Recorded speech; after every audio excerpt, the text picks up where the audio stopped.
Hello, Australia. I'm Carol Ann Ford, and this is the Sirens of Audio. To have self-respect. At this moment, anyone could clip this. They could rob, they could steal, they could even cancel you. And you wouldn't lift a finger to help yourself? We will not argue. There will be no more disagreement. Just look at our podcast. This was once a great show full of ideas and art and invention. In one day it was destroyed by YouTube's algorithm. And you will never find one good reason why we should ever begin destroying everything again. I'm sorry. You're not sorry. You stand here mumbling a lot of words out of your legacy, but it means nothing. Nothing at all. You carry this around with you, your Japanese edition of the Day of the Daleks. Well, it must be valuable to you. Supposing I take it down to eBay and try and trade with the audience. Perhaps they'd think it valuable enough to exchange for a few clicks on the like button. I don't believe you'd do it. I would. None of us would stop you. If I don't get more subscribers on the Sirens of Audio, the entire podcast will die. Perhaps the audience is more interested in people. Maybe they were waiting for Philip and Dwayne to have more arguments online. I could offer an alternative. Stop, please. Don't take my Sharaz. So, there is something you'll fight for.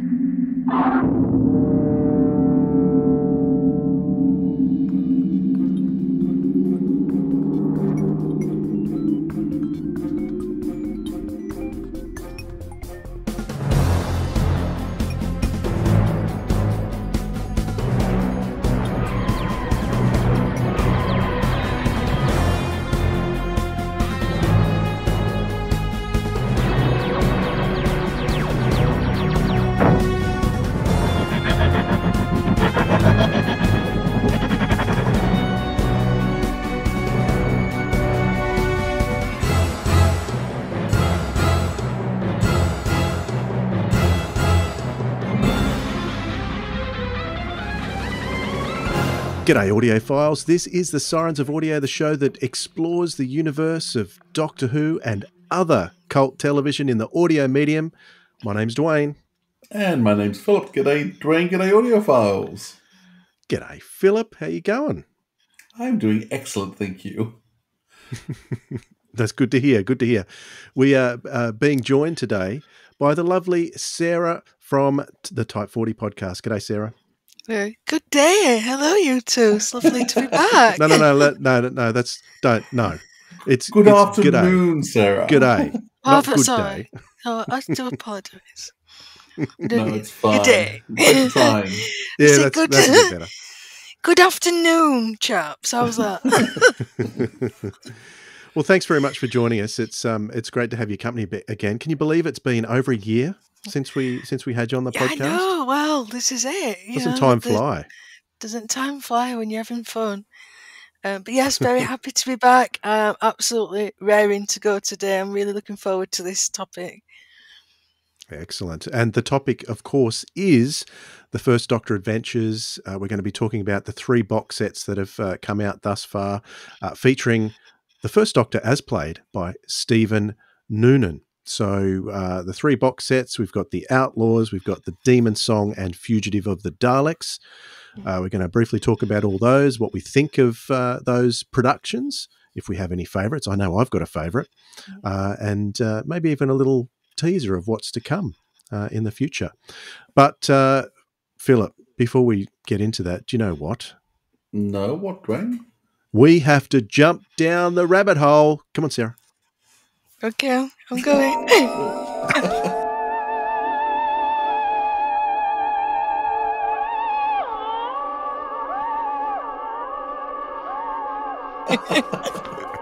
All right, thanks for joining us down the rabbit hole.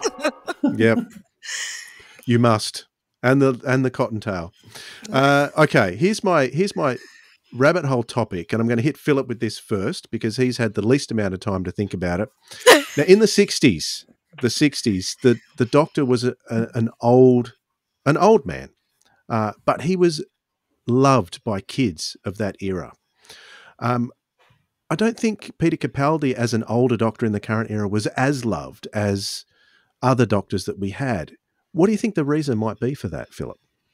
Oh, well, I'm not sure I want to agree with the supposition of your question to start off with. I think Peter Capaldi is very well loved and very popular amongst a group of people.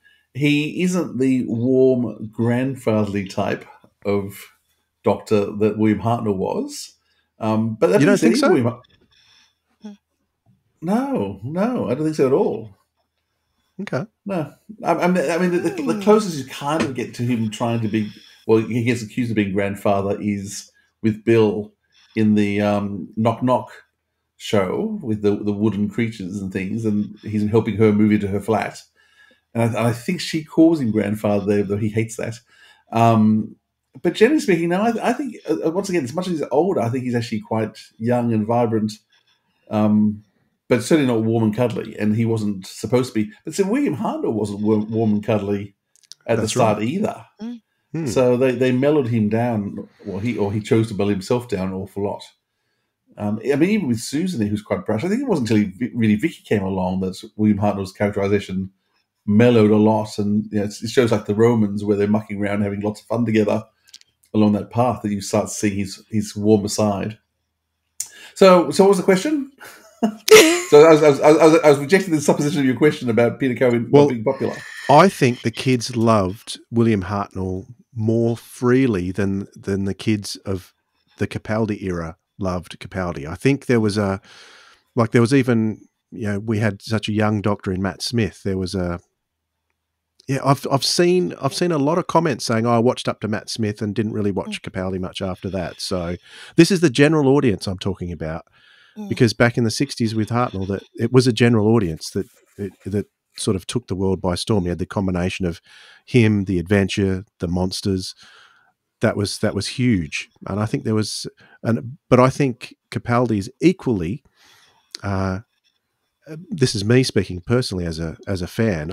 I think perhaps Capaldi would be my favourite of the new era of the Doctors, because I think he embodies the character of the Doctor, for me personally, the best. I don't know. What about you, Sarah? What are your thoughts on that? Because Yeah, you came to the series as a new series fan. I did, and I'm gonna have to gang up on you here. I'm gonna agree with Philip. Yeah, yeah, from my first-hand experience, my boys were really young when Matt Smith regenerated. So for my youngest son, he's 12. Capaldi was basically more like his first Doctor, and he fell in love with the moment he came out and went shh to Strax. He fell about laughing, and yeah, he really clicked with this Doctor. And obviously, that's just one example. I think the general public are quite shallow. Let's be honest, and I just think. Well, I think Peter Capaldi is very striking. I think he's a handsome man. He isn't a young man, and he's not dashing in the same way that David Tennant and Matt Smith were. And I think it just boils down to that, and the characterization to move so far from being young and being this hero that dashes about. I mean, he's still a hero, but he's got more layers. He's like Shrek, with the onion. You have to really peel down, and you see that deconstruction, especially as Clara gets to know him again. But I think by the end of series 8, you do get that. I mean, that beautiful interchange in Dark Water when he says, "Do you think I care for you so little that betray me would make a difference?" I mean, everything in Last Christmas, I think onwards, into series, sorry, not series 8. Yeah, it was series 8, wasn't it? Series 9, the death of Clara. It's a pivotal moment, just like Davison with Adric. It really got to him, and then you see him how he treats other people, especially Bill. After that, you get the more grandfatherly, the university professor kind of relationship, and that really suited his Doctor. But what your original question, Dwayne, about William Hartnell, I think it was just the how Hartnell. You got this very austere at first exterior, this Edwardian gentleman, which is kind of a trope in itself in drama. But then you see him, he's got this granddaughter, he's got this magic box, and it's just that kind of, that nothing is what it seems. Imagine if your grandfather had got this magical box. I think this is what really appealed to the children. And it got that twinkle in his eye, and he could do these, magical things that nobody else could do. And I think that was the allure for a lot of children. Maybe my grandfather could be like, when he goes to his shed on a Sunday, is that really a shed? No, that's a spaceship. That's a time ship. And obviously they'd never seen anything like that before. Whereas I think by the time we get to Capaldi, there is that feeling of, we've been there, we've done that. You can only have that, one response at a time. Sorry, I'm blabbing now, aren't I? But yeah, it was new in the 60s. Nobody had ever seen it before, so it's. I was going to say, it is a bit like it was absolutely new. It's like comparing apples and oranges in a way. That it's a massive advantage that William Hartnell had, I think, in the character that, even the production team at the time didn't know where it was going, because the whole concept of changing the lead actor didn't come in till much later. But yeah, to imagine a character like the first Doctor coming in, say at the fifth Doctor, I don't think it would have been as well received as he was when he originated the series. So I think Peter Capaldi had a lot harder task in getting people to accept him as an older man than William Hartnell did. And probably because there had never been any other Doctors before William Hartnell. I don't think Peter Capaldi was helped by the scripting either. I think having Matt Smith appear at the end of his first episode was a mistake. In retrospect, I agree. I completely having agree. Matt Smith say, "Oh no, I hope I'm not old," was a mistake, and having Clara keep pointing out the fact that he was old and not young and gorgeous like Matt Smith, I think that was an error of judgment for Stephen Moffat. Yeah. I think the audience would have accepted him much easier, except for the fact the show was pointing out he was old and he was no Matt Smith. I think that was a major error of judgment they made when they did his first couple of episodes. And once they let go of that and just moved into letting him, because he was so active and so energetic, and with his guitar, his electric guitar, and the tanks, he was as crazy as Matt Smith and David Tennant ever was, and as young as them. It's just he was in a slightly older body. I think it was a major error they made when they introduced him. I agree. They laboured the point too much. I understand why, because they were frightened they were going to lose viewers. But if you haven't got faith in your lead actor, what's the point? But yeah, I think they went on too long. That whole scene with Vasta and Jenny. You could have moved that forward. And I actually think the Matt Smith scene, as much as I love to see him, and I was heartbroken when he left, it undermines Capaldi's debut. It really does. And I just think, if you'd have just shown everybody, getting used to him again, you could still make it a difficult thing to do. I mean, not everybody can be like, even like Rose had issues at the time with David Tennant, even though he turned into a much more younger, handsome man. It must be a real shame for Rose, to have to deal with that. You could still have the difficult, acceptance, but it could have just moved on a bit quicker. But like Philip says, it was in your face all the time. Like, let's move on. And of course, this was never the case, really, in classic Who. I suppose. Apart from poor Perry. It wasn't as bad as that, let's put it that way.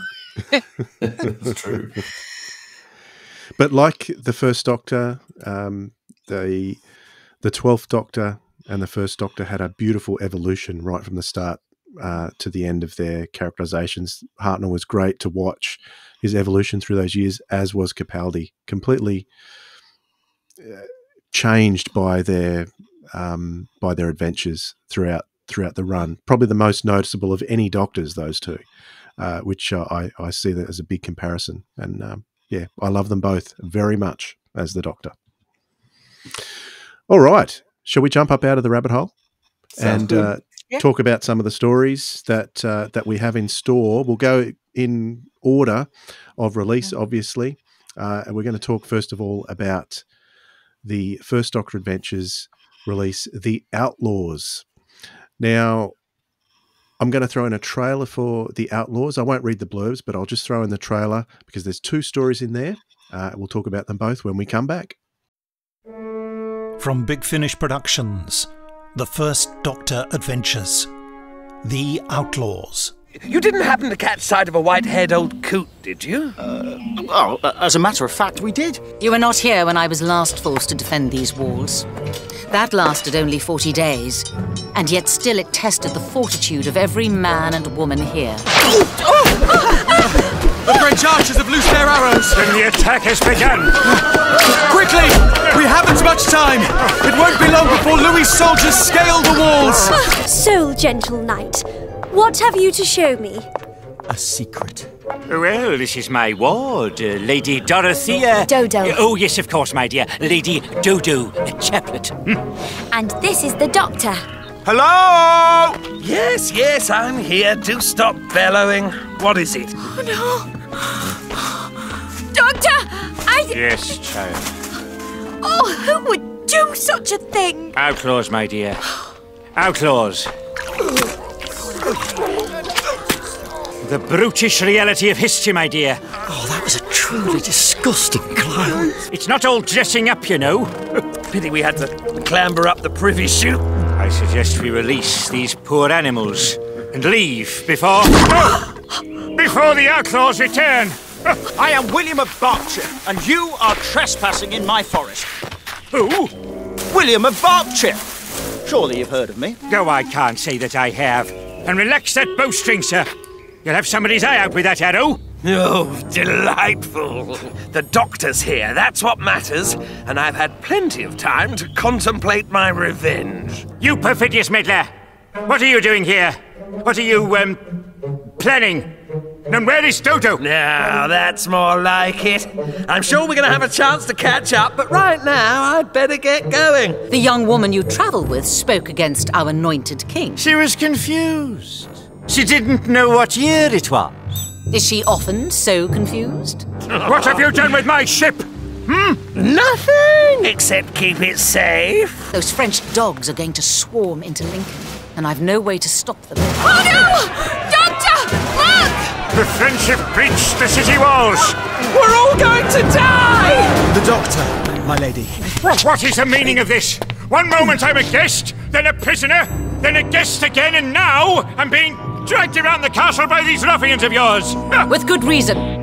As I recall, you wanted to see King William, the Conqueror, defeated at Hastings in 1066. Yes, I did. The Miniaturist. Hello? I know you. Daddy? How did you get here? You can't be... Daddy. Simon? We've heard a great deal about your work, in the Zechstein mine specifically. I'm sorry, who are you? Oh, believe me, I've just as much interest in you as you have in me, Professor. No! Wait! Don't go! Doctor, what's happening? Can you feel that? Can you? The air is thicker. Maybe you shouldn't touch the shell. You're quite disturbed by me, aren't you, my unusual friend?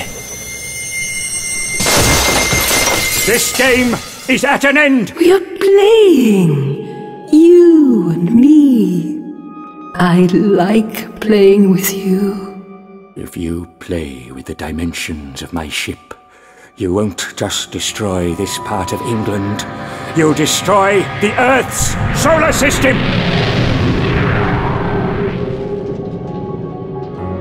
Big Finish, for the love of stories. So, Philip, what were your thoughts when you first saw? Well, it coincided with the cover, which I think is a beautiful cover for this story. What were your thoughts on the casting of Stephen Noonan as the Doctor? first of all, when you heard this? And probably the trailer. We all heard that trailer to start with too. The trailer I was really impressed by in terms of thinking, wow, that's so much sounds like Wim Arnold. You know, I was very slow to come on board with recasting. And so, with the third Doctor, it wasn't until the fourth or fifth box set I started listening because I just wasn't interested in the recastings. And then went, oh, well, that was stupid because these are great stories and how good are they? And so I think with the casting of Stephen Noonan in the first Doctor, I was more willing to give it a go because I bought and listened to it straight away. So I must have been. I didn't do I'm not going to buy these because it's a recast thing. And I must admit, I mean, Dodo is neither here nor there, but I mean, it was nice to have her introduced beforehand in one of the, I was going to say, early adventures, where you had Peter Purvis playing the first Doctor. So we sort of got to know her a bit. I actually rather liked the actress that played her. So that was nice. But it was just really great actually hearing someone do the first Doctor as well as the first Doctor.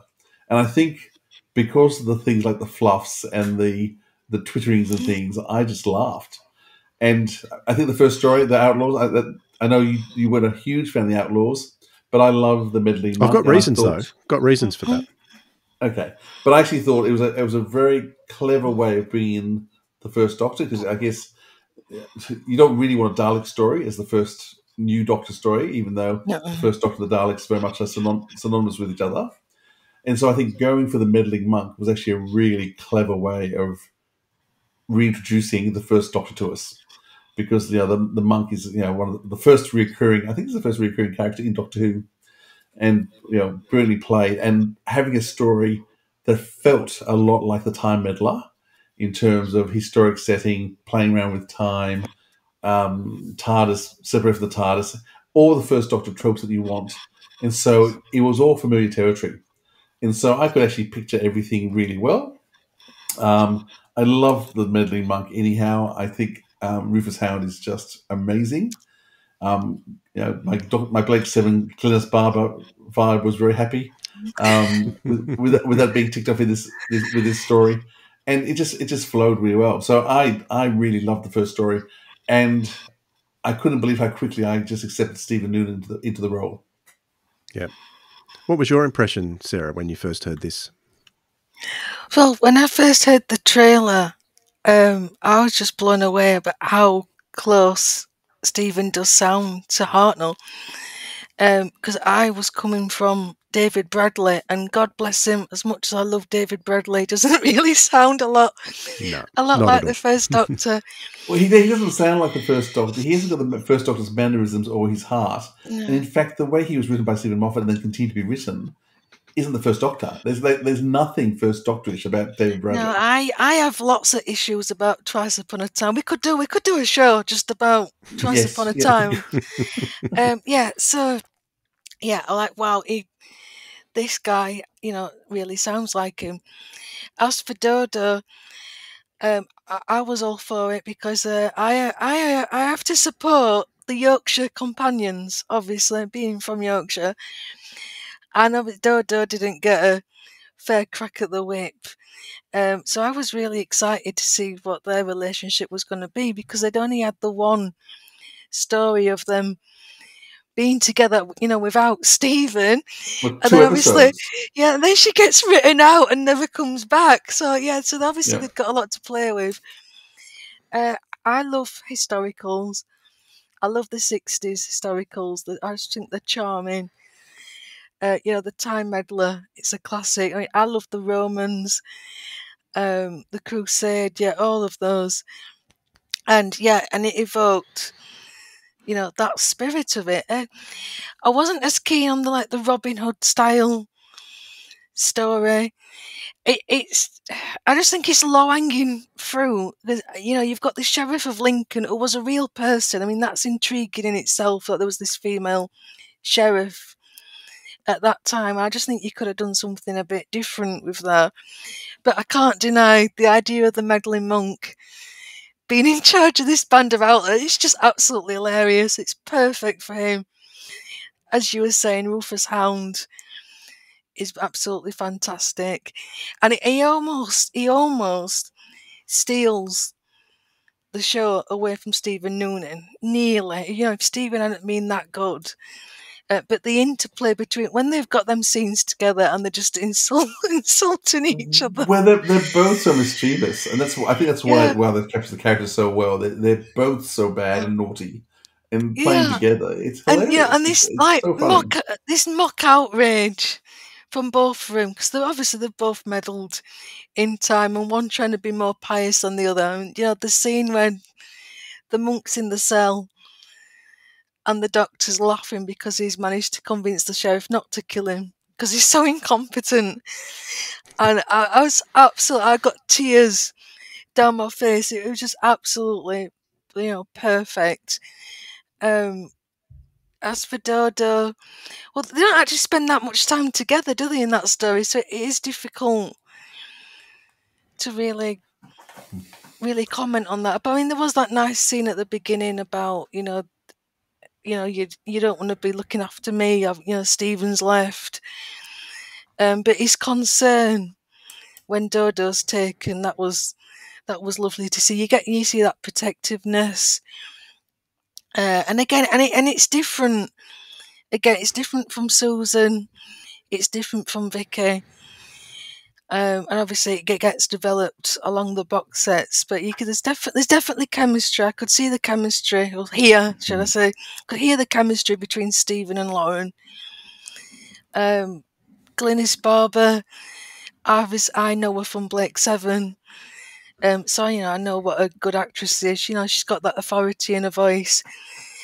I think the only thing that lets it down is that bloody granddaughter of hers, what she called Idonaea, has got to be the most irritating character, not only in Big Finish history, but Doctor Who history. I hated how she sounded. She's meant to be. I know she's meant to be, but you can have too much of a good thing. When she was on, it was like nails on a chalkboard. And what really irritated me was she got no development. I wish she'd have done. I mean, obviously she's just there because she, provides the details of, when the trades come in. But, if she'd had a moment where she got hurt, or if William had used her, and, she experienced one, maybe she had to look after CU instead of Dodo. There was, I just think she was just kind of just left hanging as being this irritating character, and she could have really done something there. But, she's just a supporting character. I think she was supposed to be that vapid, romantic, shallow female. And I think, I think they were deliberately making the point about that, by making her like she was. But I understand what you're saying. Yeah. What are you doing? What did you think? Well, as you alluded to before, I did have some issues with the story itself. And I was thinking about that today because I was re-listening to it, because it's one of those historical settings that I know absolutely nothing about, which, if you've got stories like the Aztecs, which is about the Aztecs, and you've got the Romans about Romans, which is very well-known history, international history, whereas this historical person, the sheriff, I knew nothing about. So I actually did go and do some research. So I found it a little bit more interesting after that. But to absorb the story, not knowing anything about it, knowing it was a historical setting, I always find that a little bit frustrating if I know nothing about it. But to have the monk in there, the monk is... Isn't that the great joy of Doctor Who? That it actually makes you go... I mean, I have a passion and a love for history, and I think it's because of Doctor Who. Because I had no idea about the Aztecs, and so I go and read up about the Aztecs. I had no idea about Rome, really, so I went and read about Rome. So the very fact it forces you to go and read up and look it up, isn't it actually doing its job for you? Yes, it is. But Aztec is... Well, I knew about the Aztecs before the Aztecs and Rome as well. And the Mythmakers too. That's, it's... Well, when you were 10 classic. 11, did you? Yeah. Oh, you're clever. Yeah. Well, I wouldn't say clever. I just knew. You're obviously well educated. Because my dad was he loved history too, so he talked about it all the time. So yeah, I found that a little bit. A lot of it went over my head because I was trying to piece together the historical setting. But apart from that, it was absolutely fine. The meddling monk is one of my favourite characters from that era, and I think Rufus Hound is like perfect casting because he's not the first meddling monk we've had in Big Finish. We had Graham Garden as well. He was the first one, and then we had Rufus Hound. But I think I like Rufus Hound better. He's got that sort of cheekiness about him that Peter Butterworth had, and I really, really like that. So yeah, I think, and to hear Glynis Barber's voice too, that's always a pleasure to the eardrums for me. So that always makes it a pleasure. There are other aspects to the story that really stood out to me, but I want to get to those. They're more production aspects as well. We'll get to those in as we talk about the whole lot a little bit further. But the other story on the box set was called The Miniaturist, and I believe this might be Stephen's favourite story, or at least one of his favourite stories that he's done so far. And when I first heard the trailer for this, and I heard Annette Badland, I suspected that she was going to be the Celestial Toymaker, which is interesting because it turns out in this story she wasn't. But more recently, she's been in a story where she was the Toymaker. So that's interesting too. But I really loved The Miniaturist. Very, very cool sci-fi story. And two-parter, Philip, so didn't have to drag you through those 4 episodes that you have got used to. You've got used to the two-parters, haven't you? Or at least the 1 hour stories. No, it's not two-parters. I like the 50, 55-minute story. Which right. Just a single format. Because they're not limited by the cliffhangers. So that's right. Yeah. So I like that aspect of it too. The guest cast is great. One guest cast in particular, apart from Annette Badland, really stood out to me in this one too.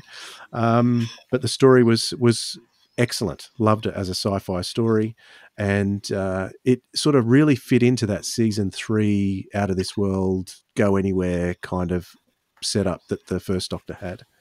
So yeah. What about you, Philip? To me, The Miniaturist was more like an Avengers story, a 60s Avengers story. It was an outrageous proposition, an outrageous idea, played over the top by very good, very talented actors. Certainly having Annette Badland in it was amazing. I mean, I love Annette Badland anyway, friend of the podcast. But just the fact that Annette and Stephen, once again, played so strongly off each other.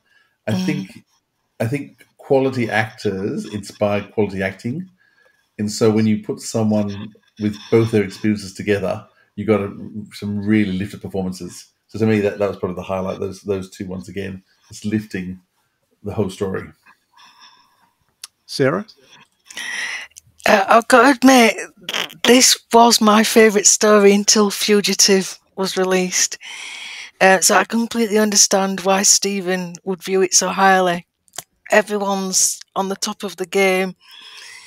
I actually prefer the 2-part kind of, how it's set out. Because sometimes the 4-parters, sometimes it can be a real slog. You usually have like a really good first part, it dips in the middle, and then it really does depend on how you can, you conclude that story, whether it's a success or not. Everything about it, the doll's house sized, items, the disappearance.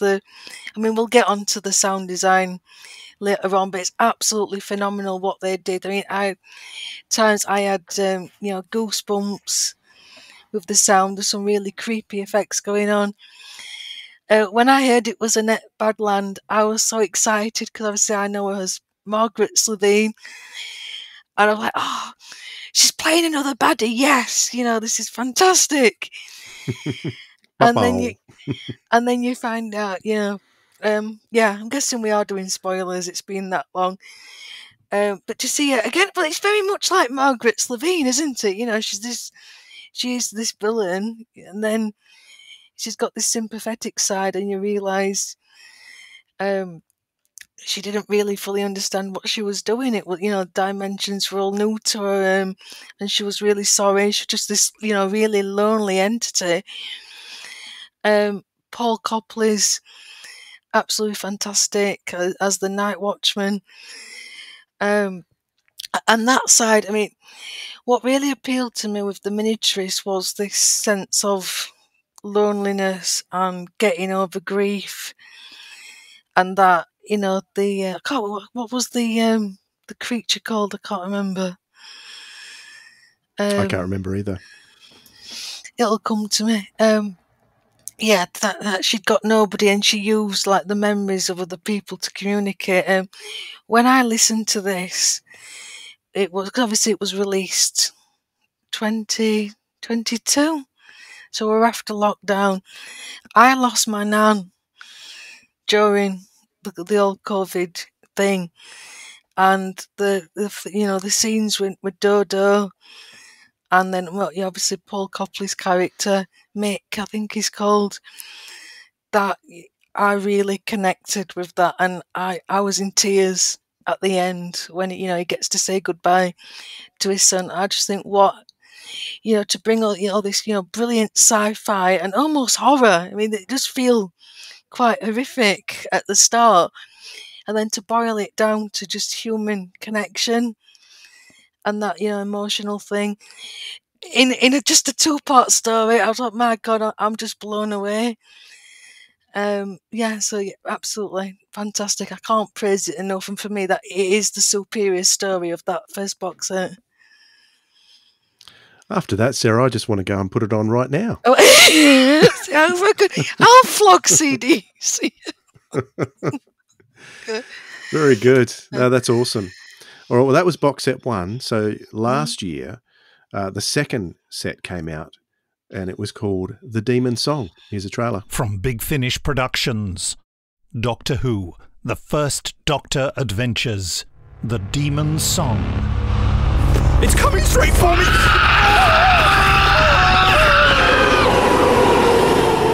No, do stop fussing, child.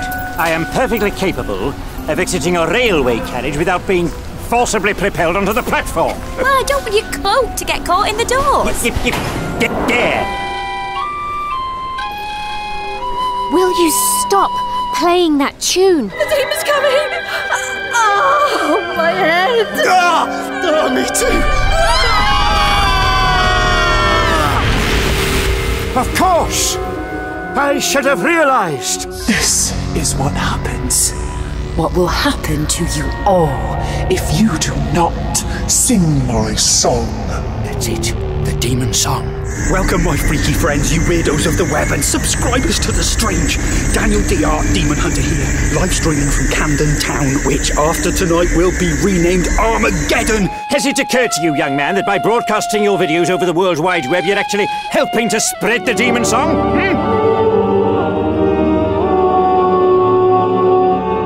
The Incherton Incident. Look across there, child. You see? Quite a way off. A seaside town. Looks lovely. Hey, Doctor, maybe we could have a bit of a holiday while we're waiting. A holiday? Yes, what a lovely idea. Yes, delightful. Please proceed to the transport provided. You will be looked after until everything is under control. Oh, look. What do we have here in my rucksack? Pistol. That's right, officer. Right, get a call through to London. Tell them we have a suspected code X. Perhaps I didn't manage to get the ship as far away from the source of the trouble as I'd hoped. Or it may be that we even dragged it with us. Oh, now you tell me.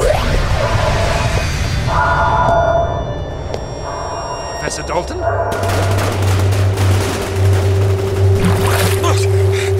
What? My department is very concerned about outsiders. Listen to you all. Consumed with your petty greed for power. There's not a jot of difference between the lot of you. Shoot. On site, if necessary. bring the bodies to you.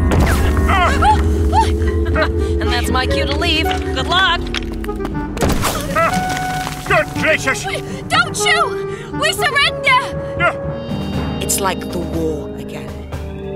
The war. When the only thing that mattered was that we won.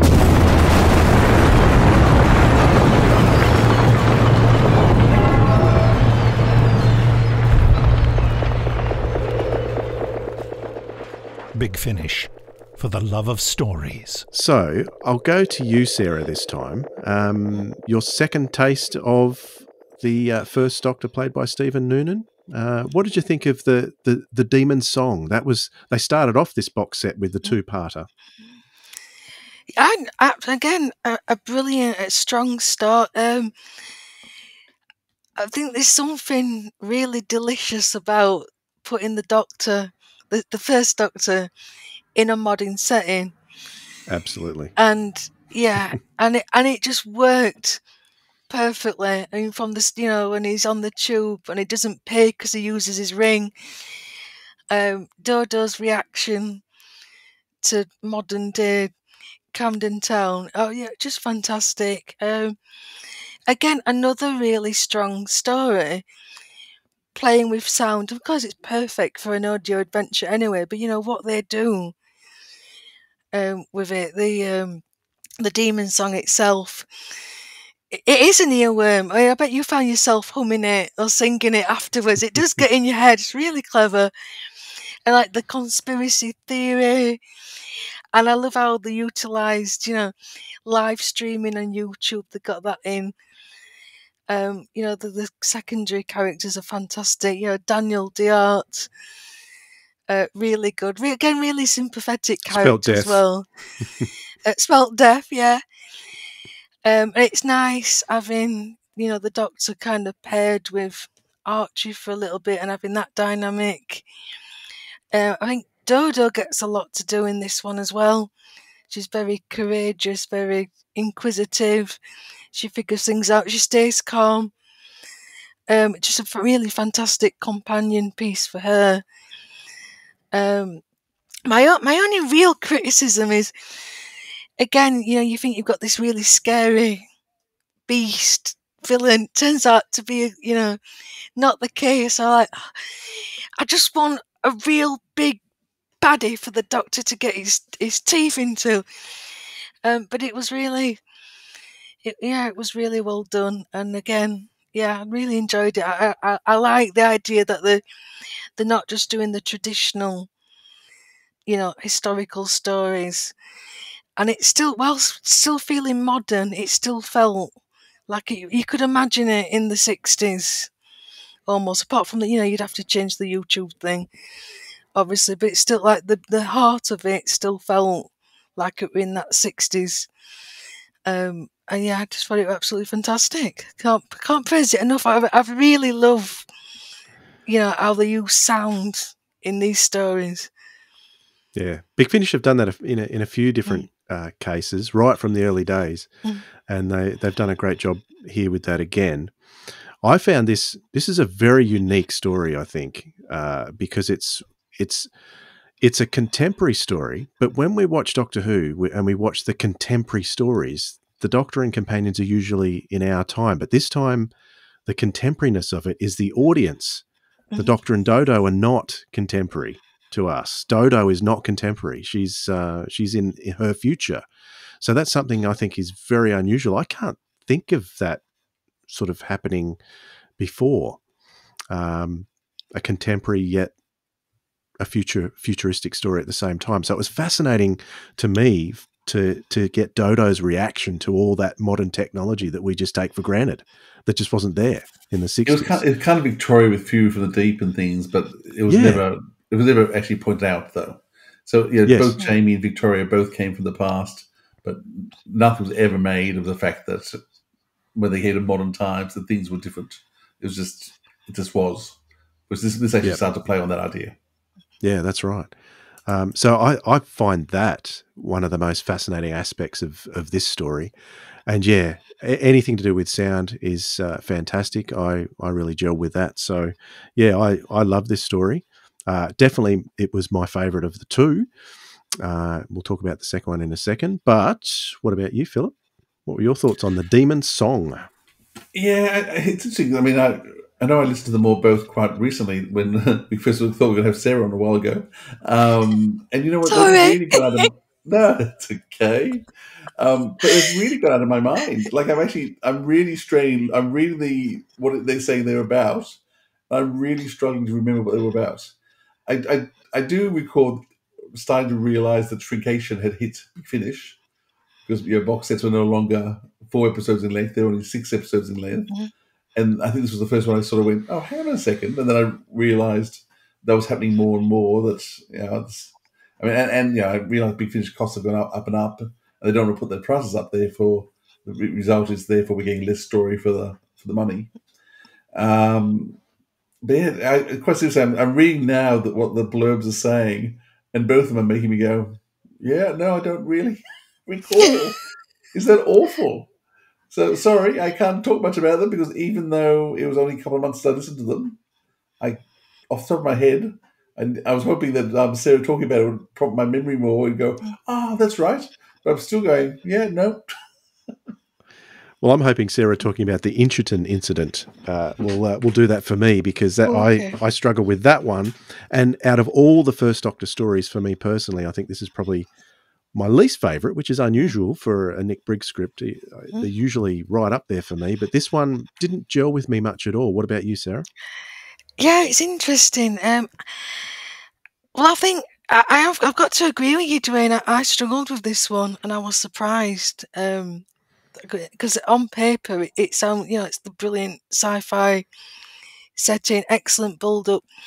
But I think what it was for me was it didn't feel like a First Doctor story. It felt like a Third Doctor story.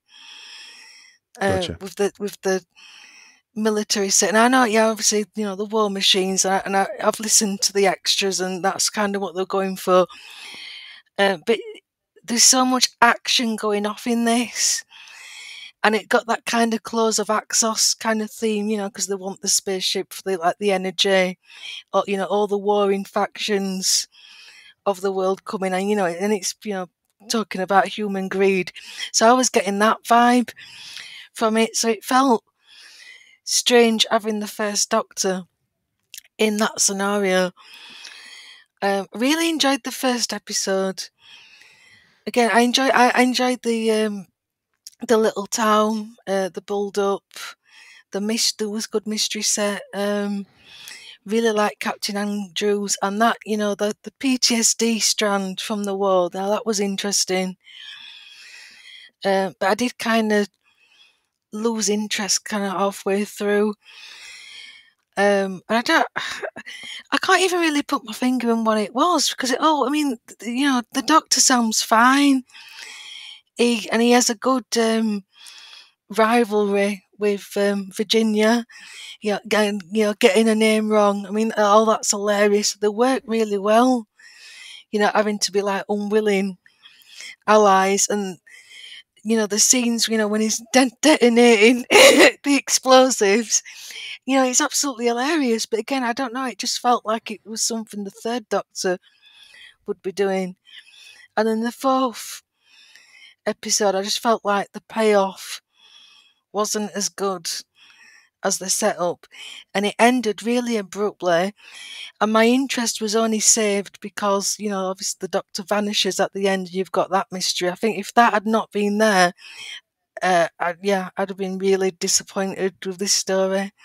It just kind of felt a bit, okay, that's what happened. What do you think? Yeah. Well, it's got that sort of 50s sci-fi movie feel about it, which is not an era of sci-fi that really appeals to me. Lots of military sort of action with, alien threats there and military running around. I just don't enjoy that kind of thing. Some people might, but that's just not me.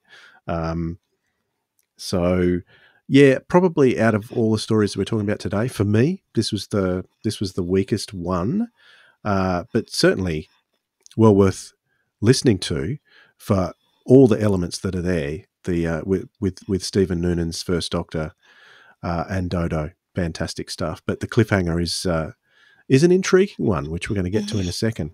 You got any thoughts on the story of the incident, or similar again, Philip? Yeah, I do remember this whole box set being a slog to get through, but then that may just be reflecting of where I was listening to it at the time, which I can't even recall. Because that happens too sometimes. Yeah. So yeah, I do remember, because I know I was listening to all of them in a big bulk because I was listening to them all again. And I remember being really engaged with the first box set and adoring the third one. And this one I just remember was a slog. And yeah, I mean, I'm remembering military bases and things now, but I still couldn't tell you anything that happened to it. Okay. On that note, let's move on to that amazing third box set, which is my favourite of all the box sets that have come out so far. And that is Fugitive of the Daleks, with the return of Maureen O'Brien. From Big Finish Productions, Doctor Who, The First Doctor Adventures, Fugitive of the Daleks. We had just solved a singular case of the Inchiton incident when I was unexpectedly and inexplicably taken out of time. Police telephone free for use of public. Yes, it's the TARDIS.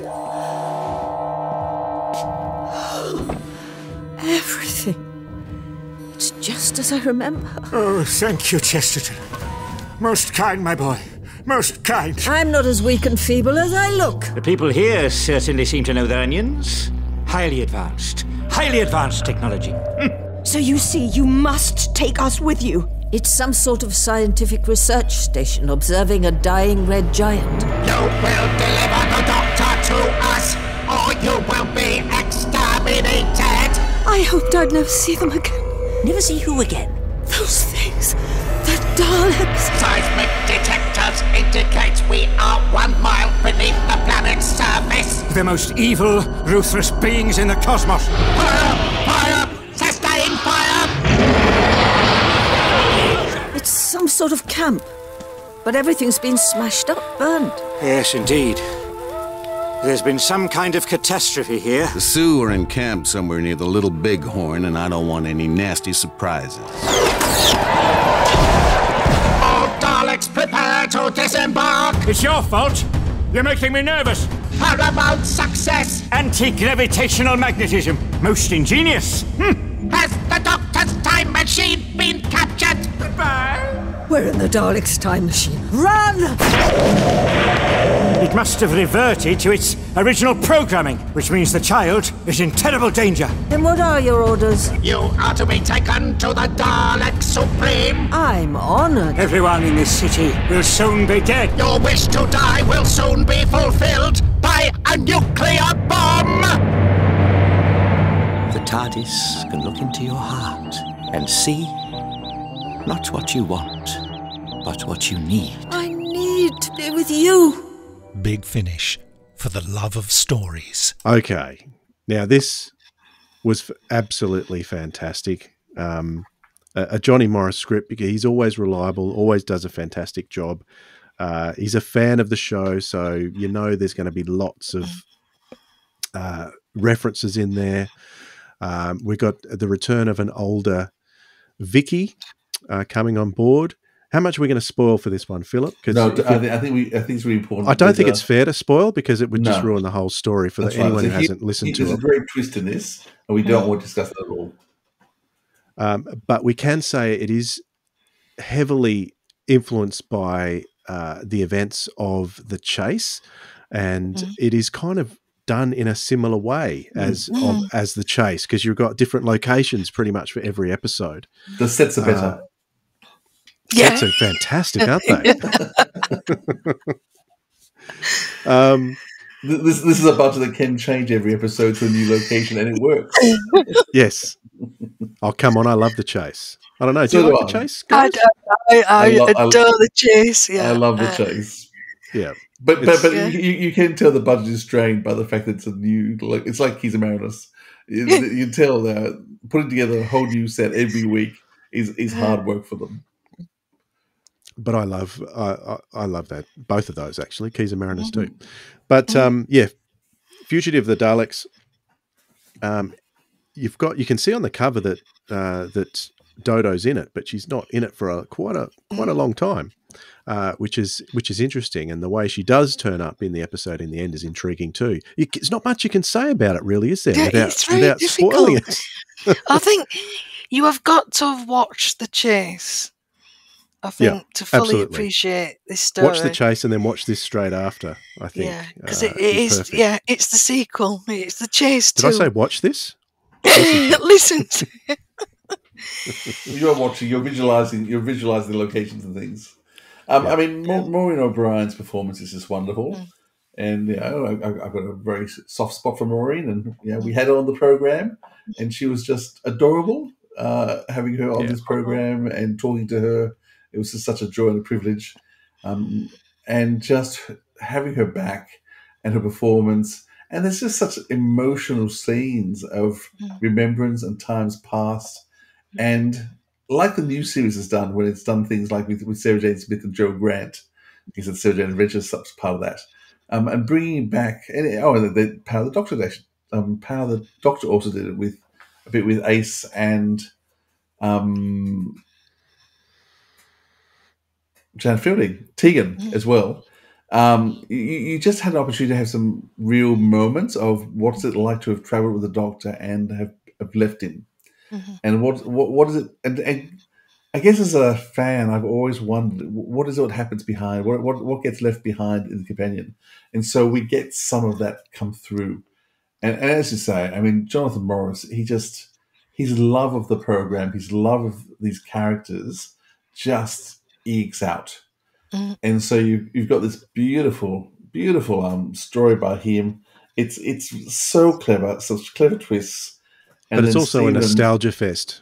So that if you're a fan of the first Doctor, you're going to pick up lines all the way through from the first Doctor era that Jonathan just slips into the story, which is just perfect. But it does feel, it doesn't just rely on that though. It's not like a greatest hits compilation. It's very organic and it's integral to the story. That's right. It doesn't matter if you don't know the first Doctor. Yeah, it's just you're not going to pick up on that, but you will pick up on it if you do. Yeah, yeah. But yet again, having Vicky back. Vicky's my favourite companion of that era. So it was a joy to see Maureen. Hear Maureen again. But yeah, because obviously it's never really been played on in the classic series about what does a companion do next. It was Sarah Jane that started this trend, I suppose you could call it.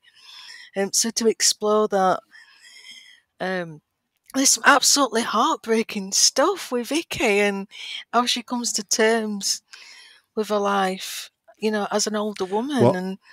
Well, it's interesting that you say that, because when we had Maureen on the podcast, we started to ask her about her husband who had passed away. I'm not sure how long ago, Phil. It was only in the last 5, maybe 10 years. I think it's like and she was really still. She didn't want to talk about it. She was finding it difficult to even mention. And when she had those scenes in this story with, talking about losing Troilus a couple of years before the Doctor came back, that reminded me of that. So it put a more personal element to her performance for me personally, because I knew that about her. So it was breaking my heart too. Those scenes right at the end where. Yeah, so it was interesting. We cut out a lot of that with her, and because she did cry on us, and then to sort of know that we're not going there any further, and that performance came out. What we saw of her really came out powerfully in the performance, and you're right. It actually really choked me up. It's that line between the actress and the character certainly, went for me. I think I just can't believe that Maureen still sounds the same. Like as much as they aged her, there was a sense in which they didn't need to particularly age her. because she just still sounds exactly the same. And a lot of actors change so much. And and there are a number of original actors they bring back, and I struggle to recognise them in terms of they don't sound like they sounded at all. But Maureen, just you think, wow, that's extraordinary that she's managed to maintain her beautiful RP. It just sounds lovely. Yeah. But she's still got the same attitude. I mean, you can correct me if I'm wrong, but this is the first time she's played Vicky in what, decades? Is that right? Oh no, she's done the Companion Chronicles and she's done the New Adventures. She's done a lot of Big Finish. Oh, I didn't really. Well, you see, this is because you're the expert. You usually play young Vicky.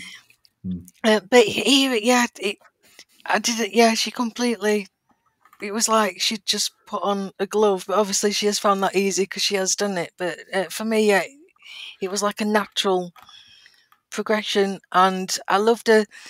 She's still got that kind of snarkiness as well, especially around the Daleks. I mean, that's another. I mean, we can talk about that, because it's in the title, obviously, and they're in the trailer. Her attitude to seeing the Daleks again, but not as this little girl who was terrified of them. Yes, there's still a threat, but now she feels like she can take them on, and she even says to I'm not afraid of dying. I've lived a good life, and it's a really empowering moment for her, which isn't on the nose. I mean, I'm all for empowerment as long as it isn't all in your face and at the cost of the story, and this absolutely wasn't. And yeah, the Daleks are so fun. I mean, hearing Stephen Noonan face against the Daleks, I think this has just cemented him as the first Doctor now. It's that quintessential Doctor moment. You're not really the Doctor until you've faced off against him. So I feel like this third box set, he is the first Doctor, and he gets so much to do in this. It's just a fantastic piece for him. Lesser extent Dodo because she's not in it as much, but the Daleks meeting Costa. I just think if that had been on screen as a child, that would have lit your imagination. I mean, what a wonderful image to have these Daleks going across the plain and potentially fighting Indians.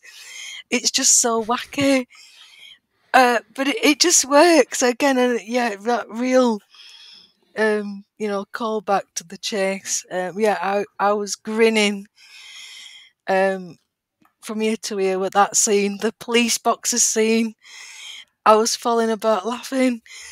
And it's only a little thing, but again, Jonathan really has captured that essence. Because there is an element of silliness to the chase for all the seriousness and life or death. Oh, absolutely. There was really funny moments as well. So yeah, he just managed to get everything in. It's like, everything but the kitchen sink. And then to have that end, such a powerful ending. And that's all I'm going to say because I'm so scared of spoiling it. Yes, absolutely.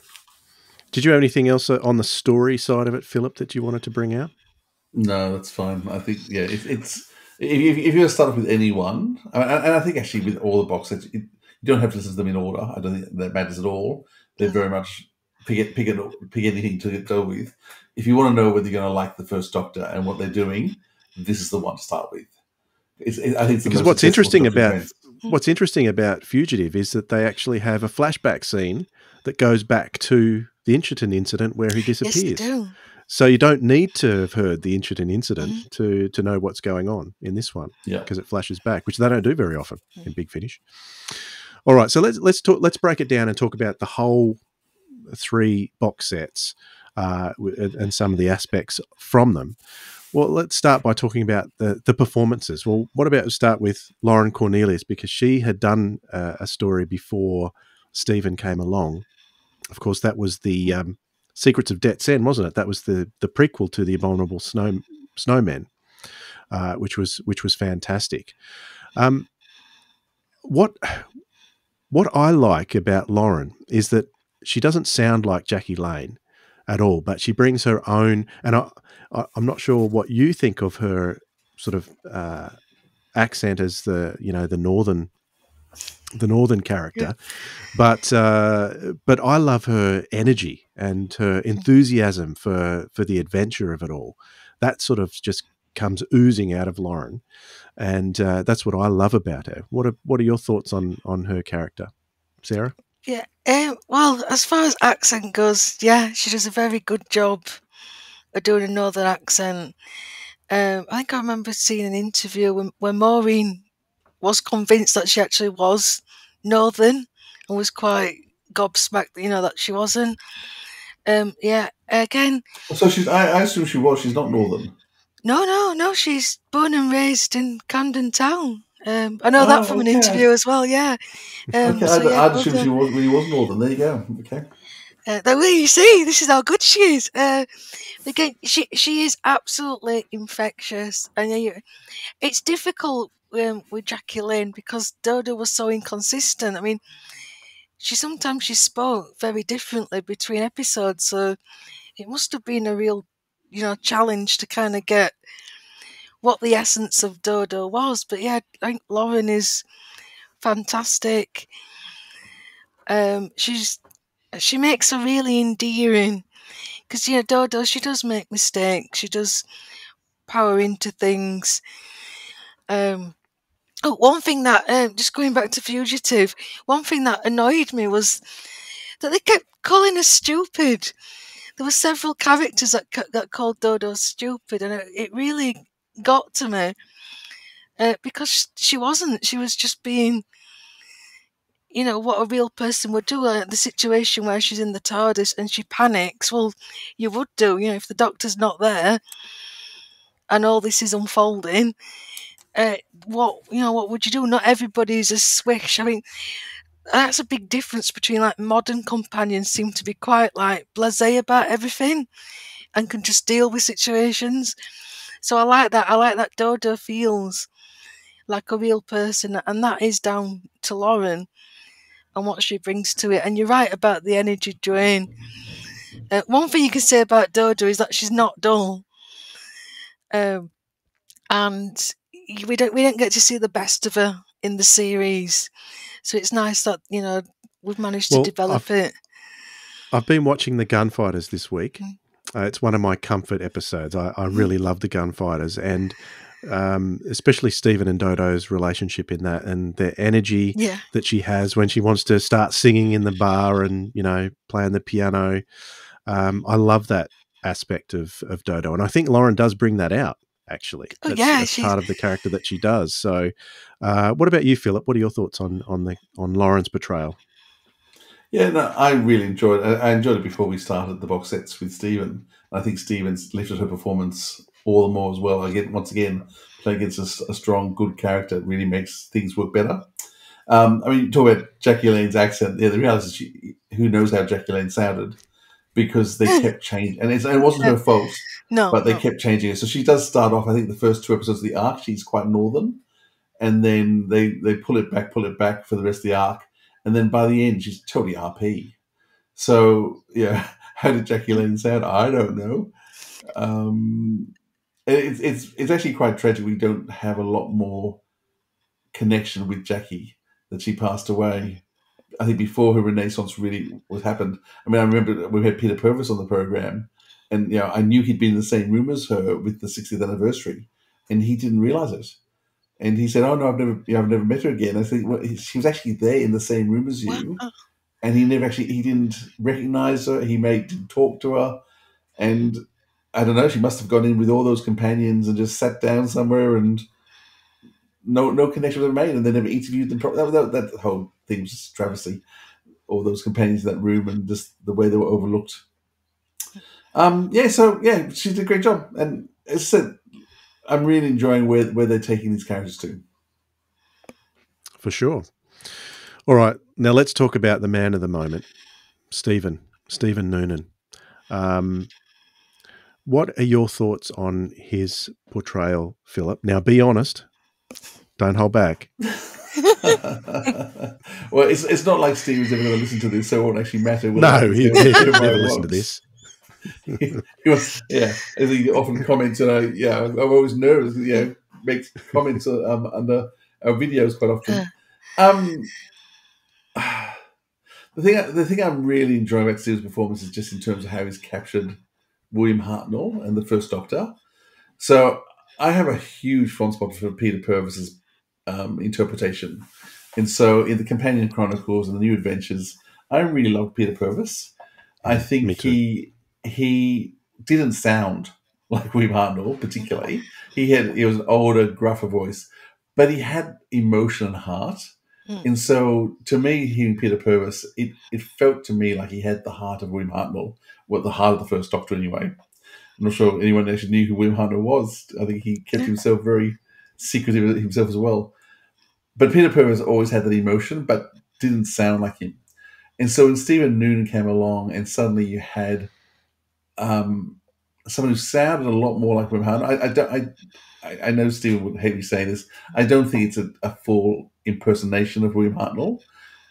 In terms of vocally, he's very similar to William Hartnell, but he still brings his own character, which I think is important.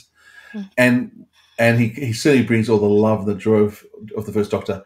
But to me, it's just the idiosyncrasies of the First Doctor, which Stephen gets that no one else got. I mean, as much as Peter Purvis does the little guffaws, the little and things, the way the First Doctor breathes and huffs, and the guffs that he made, Giggles. the giggles, the changes. I mean, I can feel Stephen putting his hands in his lapels at times, and so I visualize the First Doctor perfectly, and his mannerisms and his close-ups, and so to me, it is so much like William Hartnell. It is just amazing. So yeah, I love the performances, and yeah, it continues to grow and change. I mean, I guess when I first listened to it, the first one, I was thinking he was putting a few too many fluffs in. But going back and watching some William Hartnell quite recently, I was going, oh no, he probably hasn't. It's amazing. I watched the First Doctor and I just ignore the fluffs, and I always have. Like, it's just never.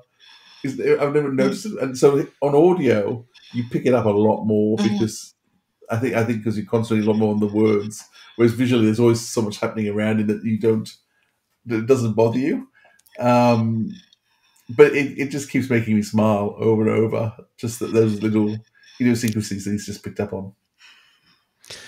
Yeah, my initial impression was that I was absolutely amazed. I was amazed at how good this was, and I struggled to vocalize to myself what it was, but I think in the extras on the box set for the Outlaws, Nick Briggs said perfectly what I was thinking, and that is that Stephen does a perfect First Doctor, just on a slightly different instrument than William Hartnell. And I think that is exactly what it is. He's got the character so down pat, it is uncanny. It always baffles me that when I see comments around of people saying, "Oh, I just can't get into this first Doctor." I shake my head in bewilderment because, I think the other impression that's as good as, and I think even Stephen would say maybe even slightly better, would be John Colshaw's Brigadier. You can hardly tell the difference. With Stephen's First Doctor, obviously you can tell that it's not William Hartnell, but the character is just so close. It is uncanny, and that makes the experience of listening to these sets just all the more better.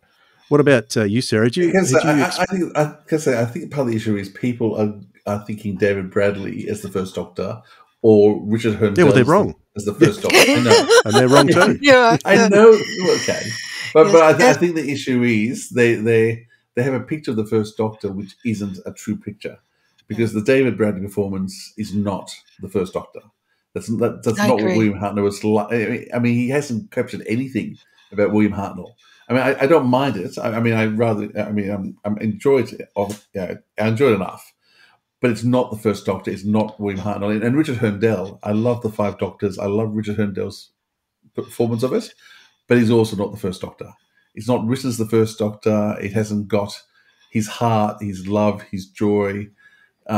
William Hartnell is just astounding. And the more I go back and watch William Hartnell, his performance was just amazing. And his thought and the way he delivered lines.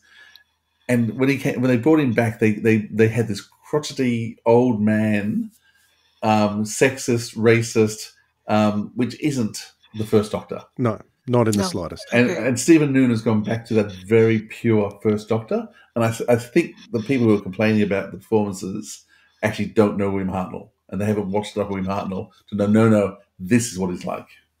And that's another thing too. Oh, you're right. Yeah. Those actors who have played the first Doctor, David Bradley, Richard Herndell, they have not gone back and done the work that Stephen has done. If any, like we all know how much work Stephen has put into this as well. And one day he may come and tell us about it. Yes, yes, he may. One day he shall come back. Yes, he might do. Look at Philip rolling his eyes there in the corner. Yeah, I think you've hit the nail on the head, Philip. It is David. Unfortunately, David Bradley's and Richard Herndell's got a lot to answer for. I mean, circumstances at the time, maybe he just didn't have time to do the research that Stephen has and do the prep.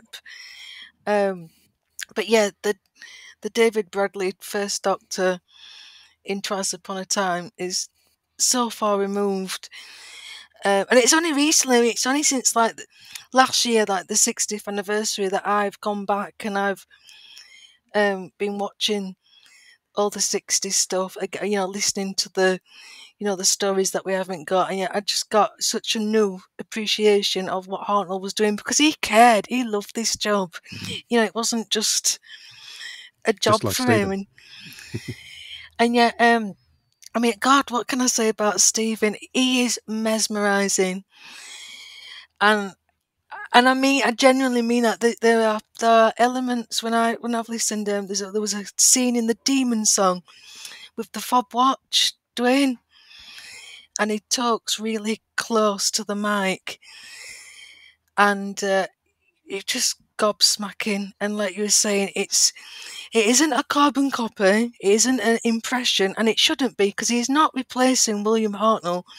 I think there is this sense of preciousness with the recasting, and some people don't agree with it, and I completely get that. If you just want it to be William, totally get that, because he is the first Doctor. What Stephen does, it's like a love letter to him, because he's not just listened and watched him as the Doctor, he's watched other films he was in, plays, all kinds of things he's listened to. I mean, the amount of research that is done, the precision, he thinks about what Hartnell, he sounded like this, so he might say it like this, or he said something like this before, I'm going to bring that and put it in this. I think my only real tiny quibble is, I think maybe he was trying a bit too hard with the first box set, but I get that it's his first one. He's got something to prove. And it is hard, because obviously he's not like Peter Davison, he's not Tom, but he's not just going in and using his voice. He's got to go in as somebody else, and Lauren too. This is the thing, and they've got a harder hill to climb, as it were. Anyway, and the intonation, the tempo, again, the little. I can imagine him being a really physical performer. Like I can visualize the finger wagging, when he's having a go. But he manages to put his own spin on it, his own identity, while being so close to Hartnell. And I can't really, like you were saying, apart from John Culshaw, I can't think of anybody else who's like that. It is a real talent. But I think by the time we get to Fugitive, he hasn't got anything to prove anymore. He's comfortable being Hartnell, and I think you can hear him relax. And yet the flubs, are they too many? I don't know, but they're a joy. And sometimes, they're not even that deliberate. I mean, I think like calling Virginia Veronica in the Instant Instant, that's just to, pee her off. That way, and it is what, the first Doctor would do. So a lot of it is in keeping. But yeah, there's been a few times where I've been absolutely howling at, how he says things. Getting the earworm wrong, Dwayne, in the Demon Song. Having to use a smartphone. He just really brings such a joy to the character. And I think it does make a difference that he's such a big Doctor Who fan. Again, this isn't just another job to him. He lives and breathes this, and you can so tell it. It's in every aspect of his performance, and I love that. Yeah, I really want my actors to love Doctor Who as much as me. So that is something that's really appealing. But he's such a know-it-all, isn't it? Really. But that's what you want. But yeah, he's such a brilliant actor, brilliant Doctor Who fan, and I love that he engages with his fans as well. I mean, I don't want to blow smoke too much, but he's a good guy, yeah. Absolutely. All right, we've mentioned Maureen O'Brien's performance as the older Vicky. There were some other cast members there, particularly in the Outlaws. We had Glynis Barber and Rufus Hound. And obviously Rufus has always done a good job, but as a Blake Seven fan, Philip, was it good to hear Glynis's voice once again on Big Finish? Oh yeah, but I mean, Glynis is in a lot of Blake Seven stuff, and I always just love hearing her. I think she's one of the voices that's changed a lot. She really doesn't sound like Sulin anymore. Do you think so? Yeah, I still hear it. I love her voice, I really do. But it's a different timbre now to what Sulin had. Not say I don't love it, because I mean, every time I hear her voice, I just love hearing her. But I don't think she sounds like Sulin. What about Paul Copley? We've mentioned Annette Badland from The Miniaturist, but Paul Copley was another big name that appeared in there. I find his voice sort of comforting, shall we say? Of course, he had a major role in Spare Parts all those years ago, but now here he is back with the First Doctor. So, and of course, Downton Abbey as well. If you're Downton Abbey fans, you know him from there too, and many other things. But what do you think of him in The Miniaturist, Sarah? I thought it was fantastic. Yeah, he's an actor that I think I've grown up with him. He's been in everything. So I was quite familiar. Very familiar voice, him. Isn't it? And it's just a really grounding presence, because The Miniaturist is such a fantastical story. There's a lot going off. But he's kind of like the heart and soul of the story, and it ends up being an integral part of that. He's not just the security guard; he's got a role to play. And I don't know, he just seems to do it so effortlessly. But yeah, he brings that emotion. He's got that gruffness, that northern that northern grit, I suppose. But he's got that caring side when he's searching for Dodo. And yeah, obviously the stuff with his son. Yeah, it's very emotionally affecting. Yeah, it really got to me, and I think a lot of that. Yes, of course, it's the writing, but it's his performance. You believe what he's feeling. Yeah, and that's what you want. He's a seasoned actor. That is absolutely what you want. From this story. Have you heard him in Spare Parts, Sarah? Yes, I did.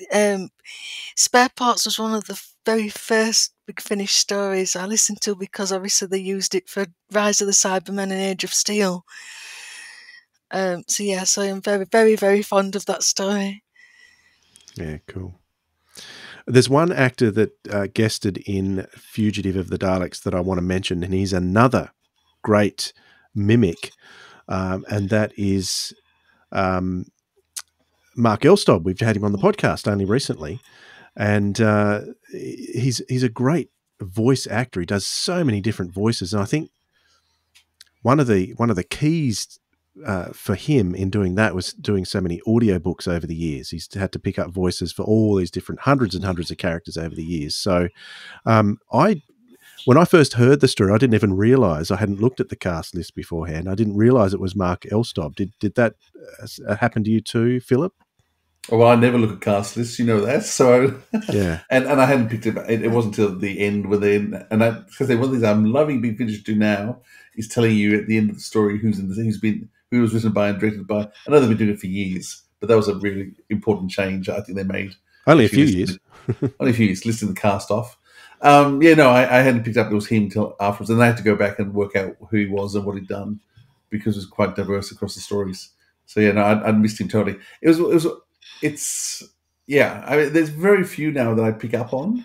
I either really know them, like in a Badland, I pick her up every time, or people like Mark Elstob I never get. And there's a number of actors like him who there's just so many different voices. And yeah, it was interesting. I mean, when we had Mark on the podcast, he didn't sound like I expected him to sound because I was just so used to him playing different voices. And I guess in my mind now, he's most like number 6.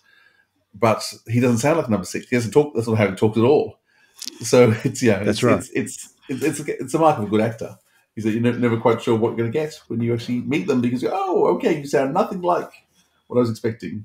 And Stephen Noonan's like that too when he does other roles. So like he was the third Doctor story Kaleidoscope. Yeah, you wouldn't even know you're talking to Stephen Noonan. I mean, if all you know him is the first Doctor, then you'd have a conversation with him. You had no idea it's the same actor. Yeah, absolutely. All right, let's go on to the production team. Of course, Nick Briggs and Mark Wright, who are looking after 2 ranges as a team at the moment, or they were, and that is the first Doctor set and the second Doctor box set as well. So, I guess what I like about let's start with Mark Wright. He's been around in Big Finish for years, so he's a very, very old hand when it comes to audio drama and the way Big Finish works. So he's a very reliable hand at that. Nick Briggs, what I like about him, particularly as a director, is that he is all for nostalgia, and so am I. So he'll go and do things that only diehard fans will recognise, but it's something that I love. And there's many things throughout these stories that we're talking about tonight that Nick sort of harkens back to. Is that the same for you, Philip? Oh yeah, I mean, I love what they do. I love Nick Briggs's. Generally speaking, I love his stories. I love how he's action. I love how he plays with time. And in terms of, I really love his music because to me, when he does the music score, he has all these little playbacks to other bits and moments and little cues. And I just love how he plays around with the history of the show through music. So yeah, whatever he's doing, it's great. And yeah, I love how he pulls together people and ideas. And yeah, what Big Finish produces often is just out of this world. And I think the best Doctor Who at the moment is on Big Finish. I think it's still far exceeding the TV show. And some great stuff happening on the TV show at the moment. But I still think Big Finish, when it's working well, is just inventive and creative and nostalgic and just captures everything beautifully.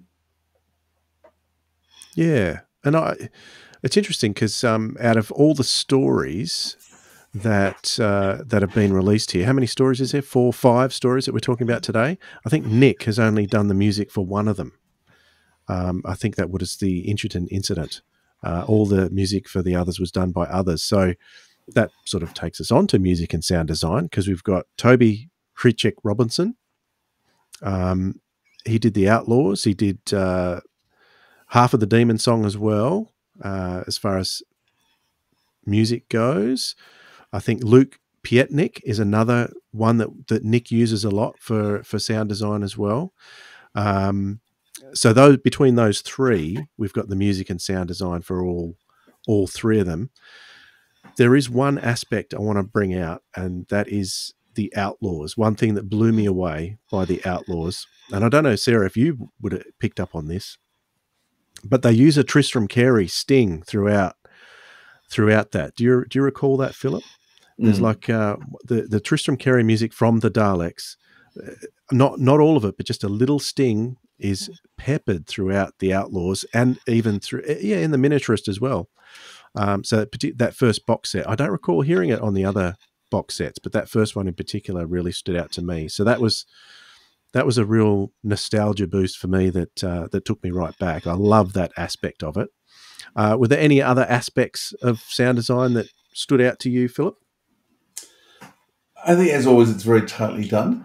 I don't think it's quite. It's still, I think, trying to find its feet exactly in terms of its sound design, in terms of conformity. Certain ranges have a particular sound to them all the time.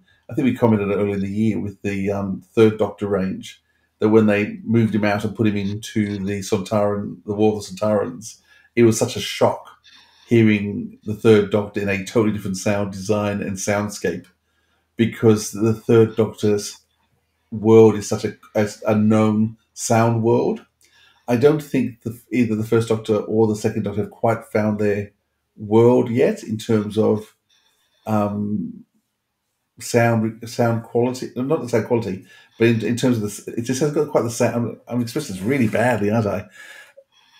Yes, but I know what you mean. Ranges have a sound to them and a tone to them that certain people bring, and so it's part of the job, I guess, of the sound designer to bring a particular tone. And I think because the First Doctor and Second Doctor range is still finding its feet in terms of the sound designers and the musicians, it hasn't yet quite found its feet. And in part, Fugitive of the Doctor, Fugitive of the Daleks is a very different story to the first other four, and so it needed a slightly different sound design. But there's not a conformity there yet. I think it's still trying to find out exactly what it's trying to be. And that's why, once again, when you bring Stephen Noonan into the Once and Future series, it's a very different soundscape again that's happening. So as I said, I can't yet say if I'm starting to hear a story, which era it's I can't quite pick the era yet. We've got a different director for Once and Future as well. Exactly. And so all those things means that Third Doctor, I know immediately, we're Third Doctor. Fourth Doctor, I know, we're the Fourth Doctor. Even the Fifth Doctor. So all the Doctors have sort of got their eras down pat. I think First Doctor and Second Doctor, I don't mind them, but they're not. I couldn't, if you just played me a bit of a story, I couldn't tell you yet, that's First Doctor, that's Second Doctor. Whereas I can do that with, I think, most of the other Doctors. What about you, Sarah? Did anything in particular stand out in the sound for you? Just how close they got it. I mean, the Outlaws, I mean, I was, they were obviously going for the time meddler, not just the story beats, but the music beats as well. I got the Romans in my head as well. A little bit of the Crusade, but I really got the kind of the I don't know how to explain it. The lighter, I mean, because the Crusade is quite heavy.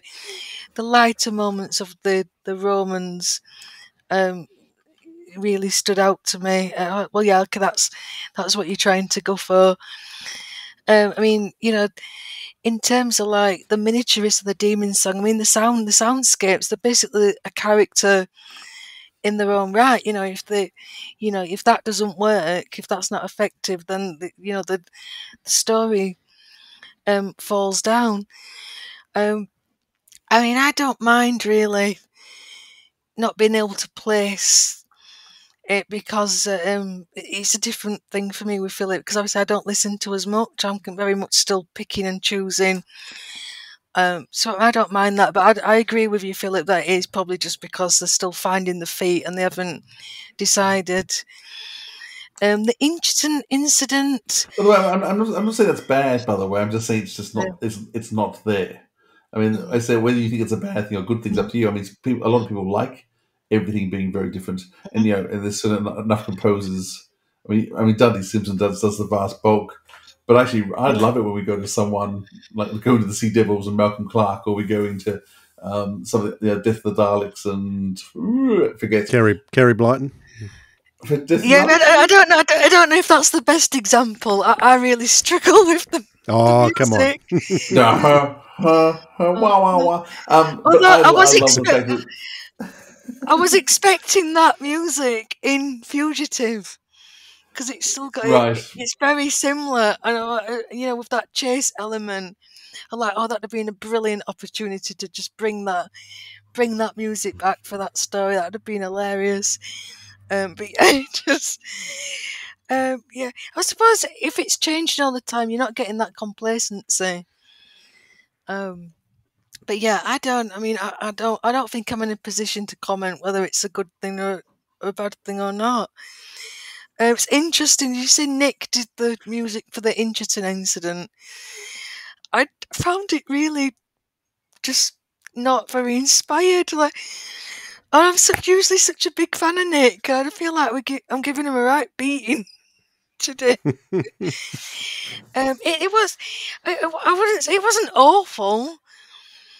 It fit well. With what was going off, but I don't know. It just felt kind of average to me. It was very much, an accompaniment. But I feel much the same with Sigan Akinola's work. Is very much kind of just responding to what's on screen rather than some big bombastic thing of Murray Gold. But that is that style that I take notice of. That that's what stays with me. And I found the Sagan stuff very it was just like background noise. But people like different things. So sorry, Nick, I didn't like your music. Well, I love Sagan Akinola's music, so I'll just put that out there right now. In some ways, I prefer that. Philip, let's talk about, because you and I don't buy the physical media anymore. We get the downloads, but I think for these, the covers are still very, very important. We had the first one done by Claudia Garoni. She did the Outlaws. And then Christopher Naylor did the Demon Song and Fugitive of the Daleks. What are your thoughts on these covers? Well, I'm assuming the first one is sort of a photoshopped William Hartnell with the titles. I don't think it's actually. I'm assuming it's a type of photoshopping. I actually find the first cover to be. I know you said you liked it. I just find it a bit bland, to be honest. It's just a picture of the first Doctor with the title sequence, and I didn't find it overly inspiring. I certainly thought the Demon Song, which can I just say, hate the name, and I don't like the Outlaws either. I don't like box sets where they just name one of the stories out of the box set.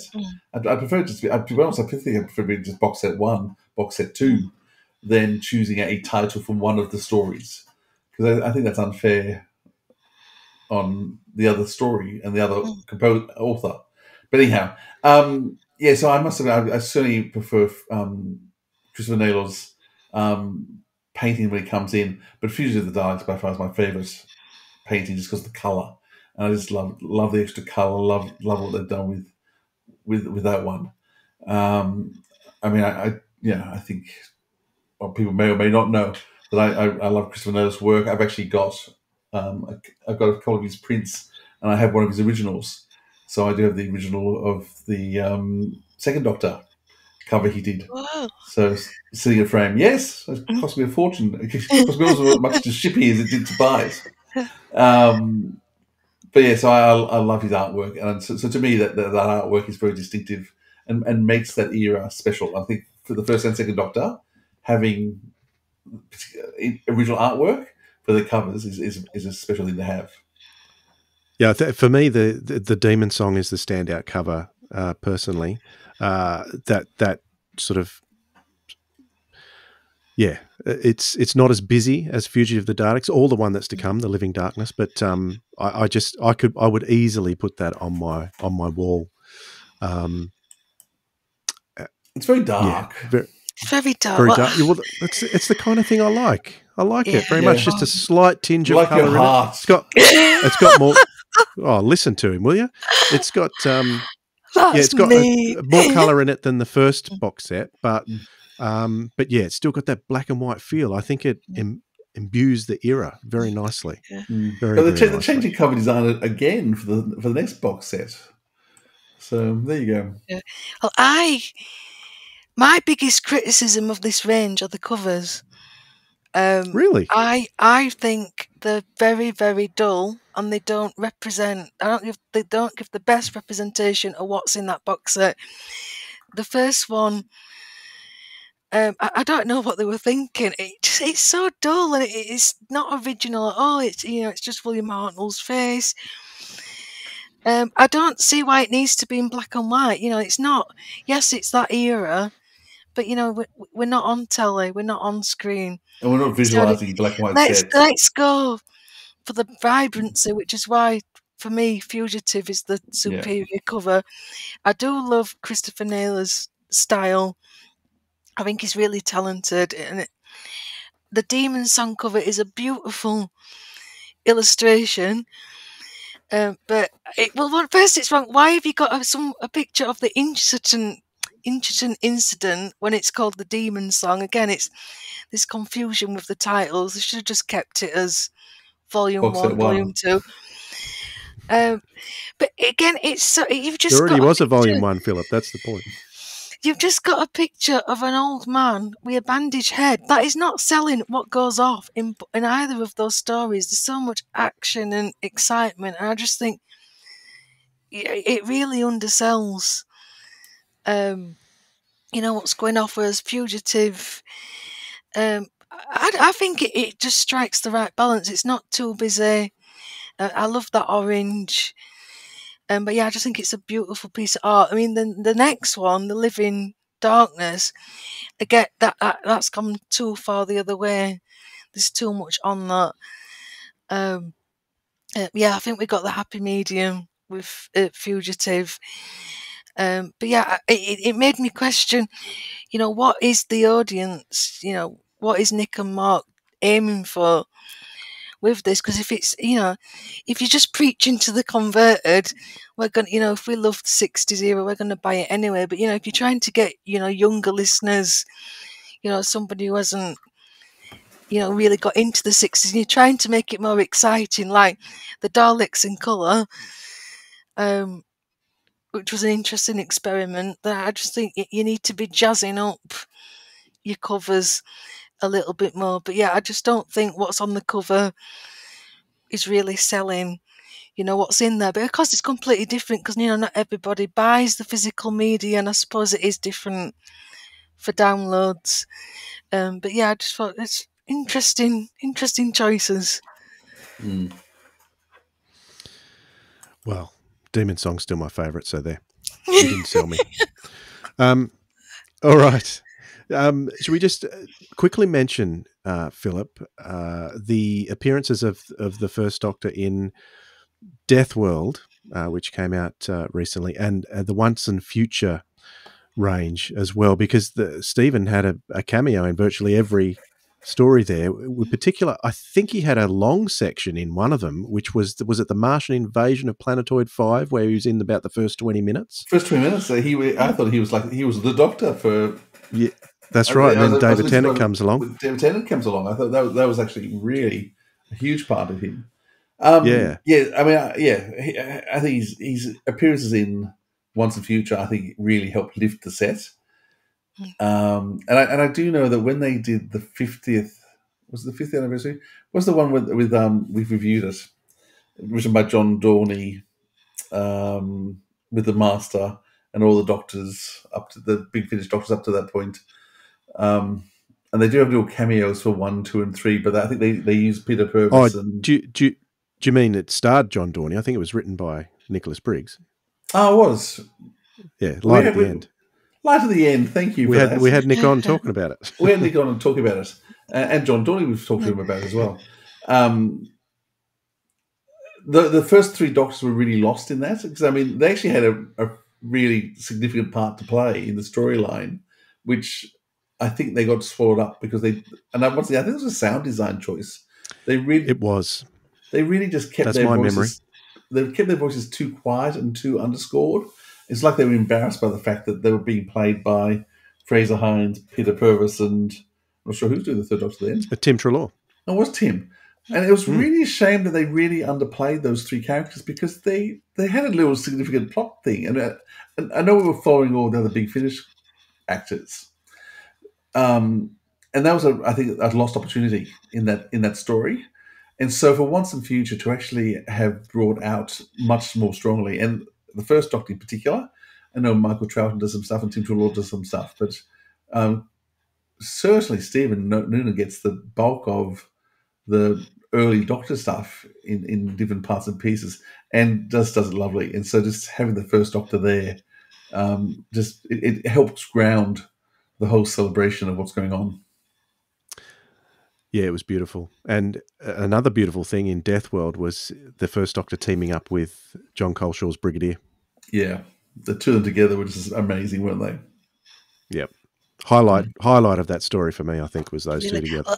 I've not listened to that one yet, but I have high expectations because of Stephen Noonan and John Coleshaw in there. But I know don't have too high expectations. The performances, yes. The story, yeah. well, there was a reason it wasn't used back in the day. So, as a piece of Doctor Who history, appreciating what they were thinking and what we could have had, I think it's great. And as a Doctor Who historian, I'd like to pretend I am sometimes. It's a great piece of history to understand what was going on, but the Three Doctors is so much better. So don't have a huge expectation of the story because it's a bit jumbled and it would have needed a bit more work possibly. I would still encourage people to listen to it because I think it's worth listening to, but don't expect it to be a brilliant Big Finish story because it won't be that. Okay, well, when I've listened to it, I will let you know. It's good though. It's good. But the performances are great, and hearing Katie Manning and Fraser Hounds with the others, and it's very it's interesting what they would have done and how it pieced together.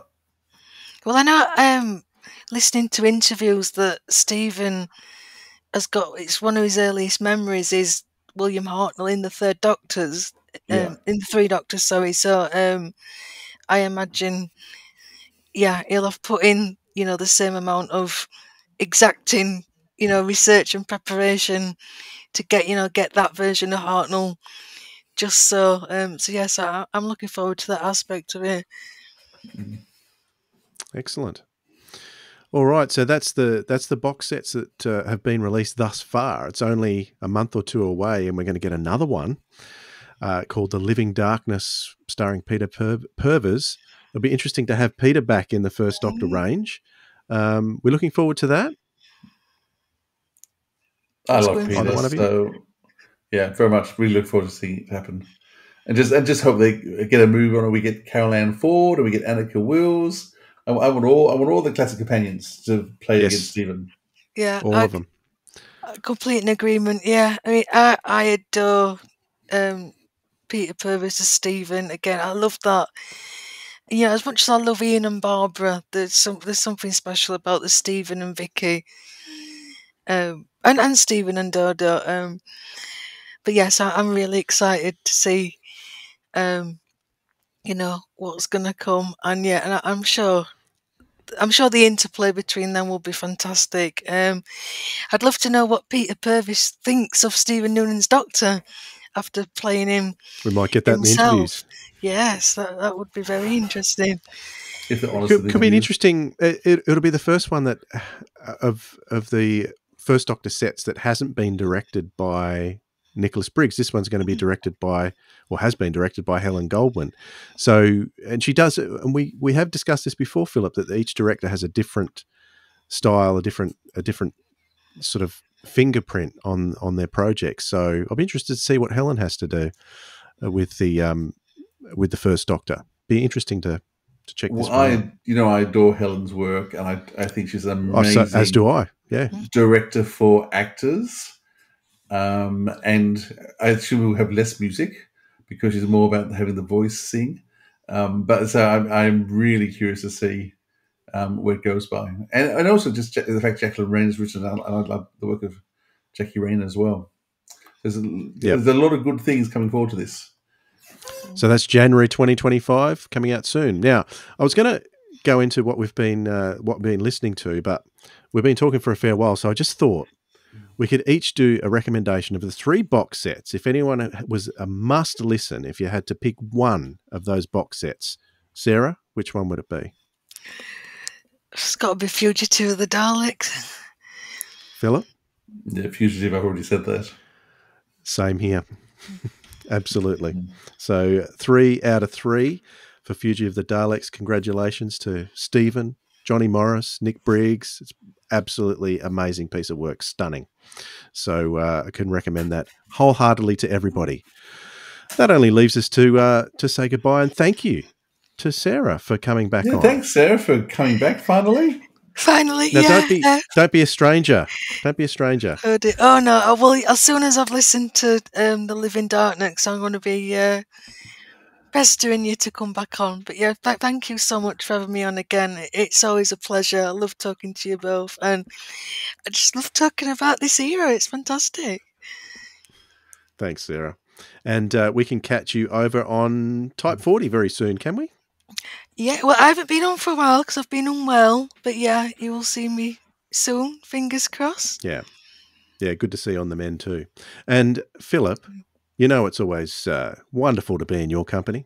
Well, it's been too long, actually, Dwayne. It's been a long gap we've had. So, yeah, it's nice to see you. It's been a little while too.